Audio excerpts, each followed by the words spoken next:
ហ្នឹងហើយជីវិតអ្នកចំការបងប្អូនអើយជីវិតអ្នកចំការ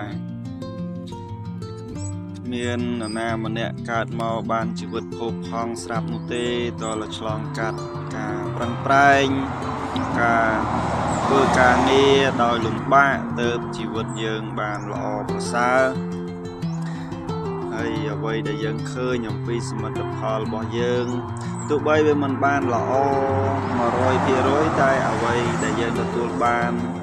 តាមកម្លាំងរបស់យើងគឺយើងមានអំណរយើងសប្បាយនៅក្នុងការដែលយើងឃើញ